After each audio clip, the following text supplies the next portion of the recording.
On the news desk of Diamond 88.7 FM Ilorin, this is News on the Hour.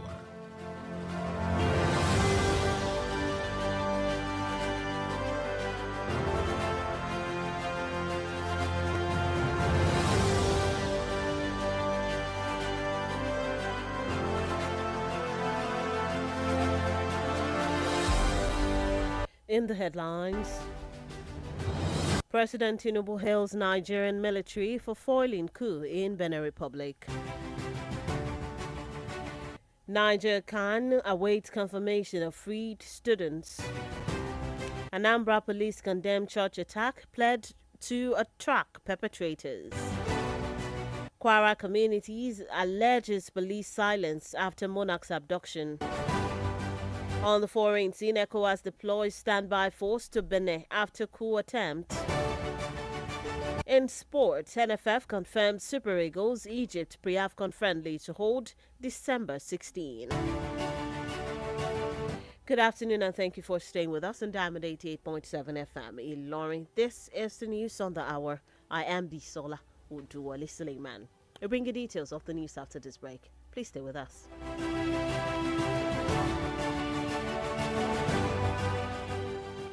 Drug abuse affects both brain and behavior. It has multifaceted impacts on one's body, mind, and nervous system. However, you can avoid being addicted by giving zero tolerance to the use of drugs. Associate yourself with the right persons. Do not give in to peer pressure and learn to handle life's pressure rather than resorting to hard substances. Remember, Diamond 88.7 FM cares for your sound spirit and good health. This message is from Diamond 88.7 FM.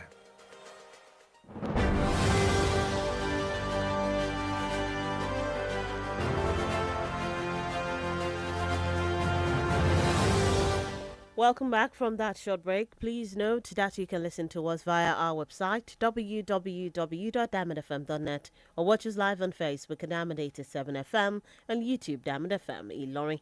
Now the news in detail.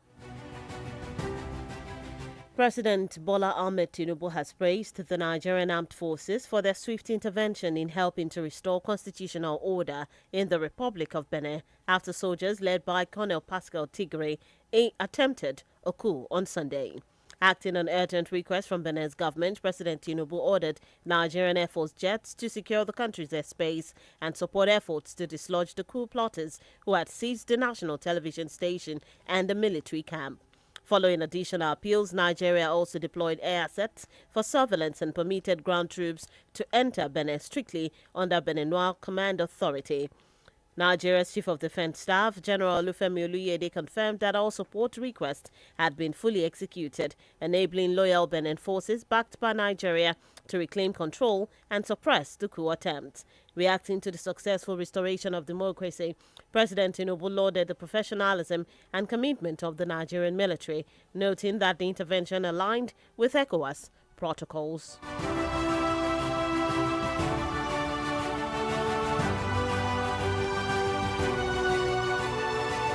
The Christian Association of Nigeria, CAN, in Niger State says it has not yet received the official confirmation of the reported release of 100 abducted students from St. Mary's Private Catholic School in Agwara.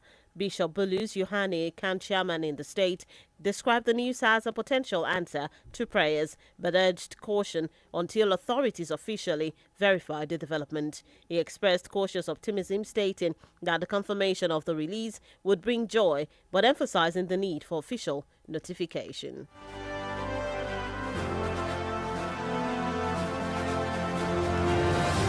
The Anambra State Police Command has condemned a violent attack on a church in Lilu, Ihiala local government area, which left one person dead and several others injured.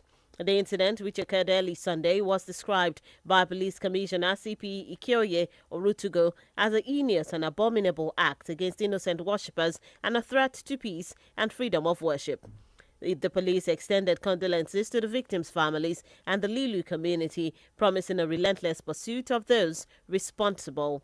CP Orutugu emphasized that the command would not allow criminals to instill fear or destabilize the community. Still on the local scene, the Ààrẹ Ọ̀nà Kakanfò of Yoruba land, Gani Adams, has said Nigeria's insecurity can be resolved within 6 months if the federal government approves the creation of state police. Speaking on national television, monitored by Diamond FM today, Adams noted that all 6 geopolitical zones now support the initiative, leaving only presidential assent and National Assembly approval pending. Adams acknowledged the role of Amotekun in the southwest, but had argued that the regional security outfits lacks the sophisticated equipment needed to tackle terrorists effectively.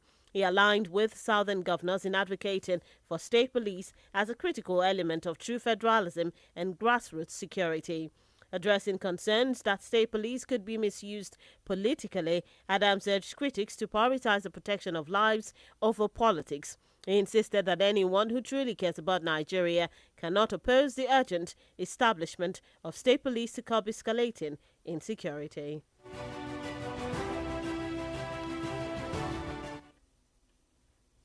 In a country that have 3 tiers of government, there is no way you can run that country with only one structure of policing. If you don't allow the 3 tiers of government to have their structure of police, there's no way you can have effective security. And for the first time, that the 6 geopolitical zones of this country agree on state police. And I believe that if the National Assembly legislates on state police and the president sign it to law, the issue of insecurity will be resolved in this country within a period of 6 months. Although we have our own Amotekun in Southwest, but the power of Amotekun is very, very limited. They did not have the opportunity to carry modern weapons to confront these terrorists. The challenge we are having in Nigeria beyond thefts and robberies, we are talking of people moving with sophisticated weapons to the extent moving with some machine gun, anti-aircraft weapon in their shoulder. So for you to confront those kind of criminals, you need to be in possession of a modern weapon and even technology in terms of drones and in terms of having the technology to know where they are, to discover them where they are in our forest.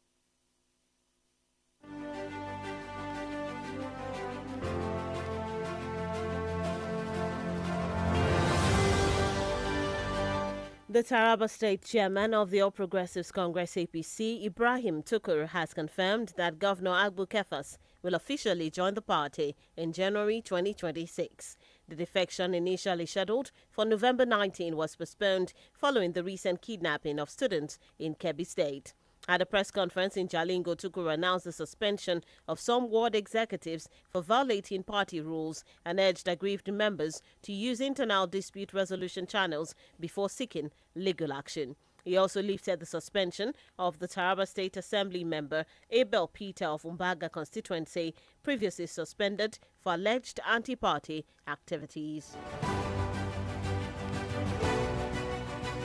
Meanwhile, in Kwara State, the Bayagonle community of Ifelodun local government area of Kwara State has raised alarm over the abduction of their monarch, Kamilu Salami, the Ojibara of Bayagonle, on 29 November 2025. The community accused security agencies of remaining silent since the kidnapping, leaving residents in fear and uncertainty.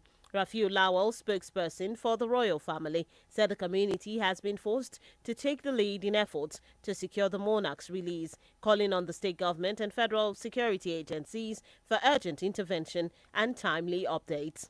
Kwara State Police spokesperson Toun Ejire Adeyemi assured that the command is working to free the monarch, noting that collaborators paraded by the police are providing crucial information.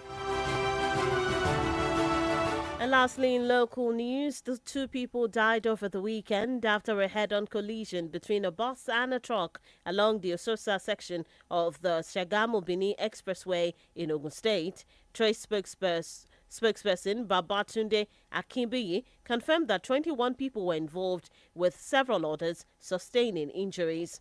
The crash occurred when a yellow Toyota Hiace bus reportedly drove against traffic and collided with a blue Benz truck. Eyewitnesses said the accident happened on the Ososa slope inbound to Shagamu from Ijebu-Ode.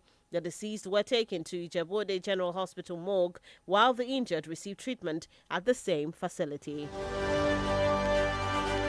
And that's it on the local scene. The news on the hour is reaching you from Diamond 88.7 FM. Ilorin, we take a short break. When we return, ECOWAS deploys standby force to Benin after coup attempt. We'll bring you that story on the foreign scene and some others in the world of sports. Please stay with us.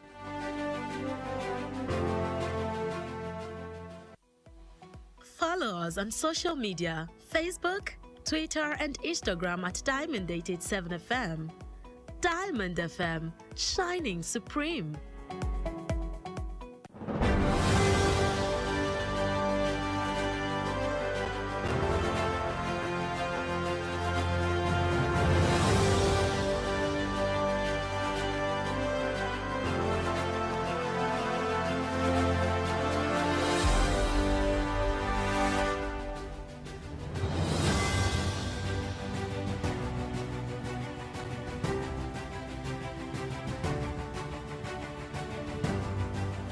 Welcome back from that break. If you're just tuned in and joining us, this is the news on the hour reaching you from Diamond 88.7 FM in Ilorin. Before that break, we brought you local stories. Now we move on to the foreign scene.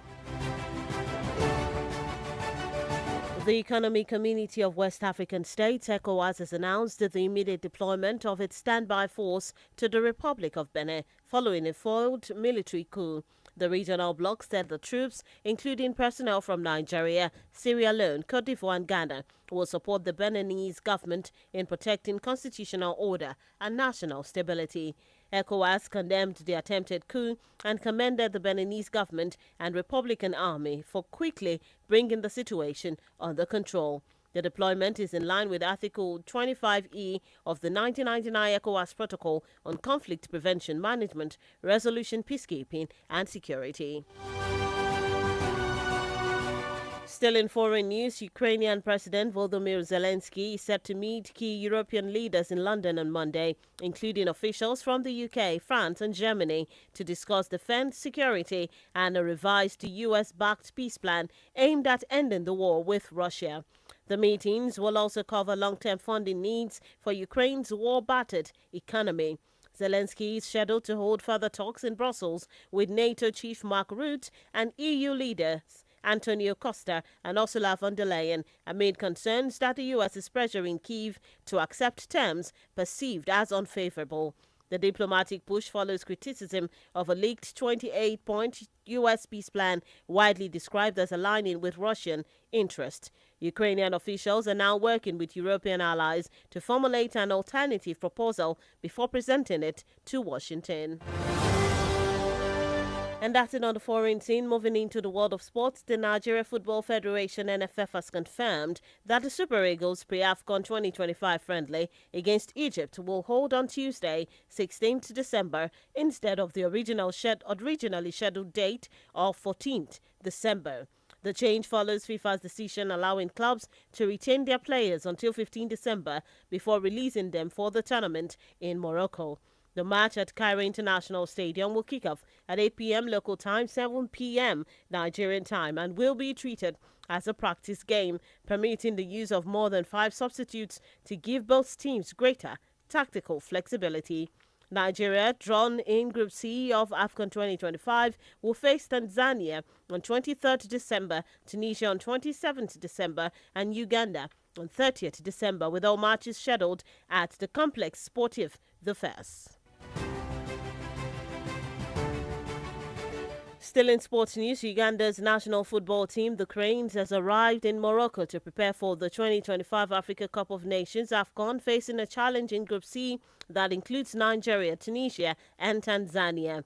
The initial 17-man delegation, led by Dr. Apollo Ahimbiswibwe, touched down after a Qatar Airways flight, accompanied by head coach Paul Joseph Put and his technical team. The Cranes will undergo an 11-day intensive training camp in Morocco, which includes 2 international friendly matches to fine-tune tactics and strengthen team cohesion ahead of the tournament. The remaining 13 squad members are expected to join directly from their clubs abroad. Uganda will kick off their AFCON campaign against Tunisia before facing Nigeria and Tanzania in a group billed as highly competitive. And that's it in the world of sport. With that, we've come to the end of the news on the hour for today. But before we go, here's a recap of the major highlights. President Tinubu hails Nigerian military for foiling coup in Benin Republic. Niger can awaits confirmation of freed students. Anambra police condemn church attacks, pledged to track perpetrators.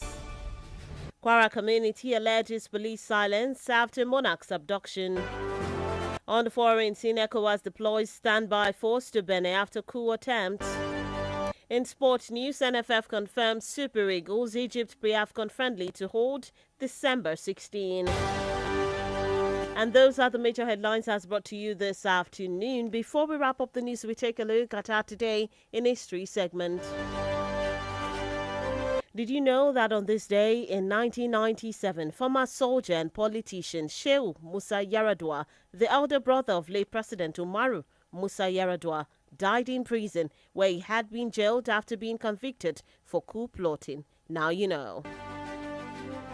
For news coverage or information about happenings around you, kindly contact the Diamond FM newsroom number on 091 606 27526 091 606 27526. Do join us at 5 p.m. for the news across the world and at 3 p.m. for the news flash. The news in Yoruba language is coming up shortly.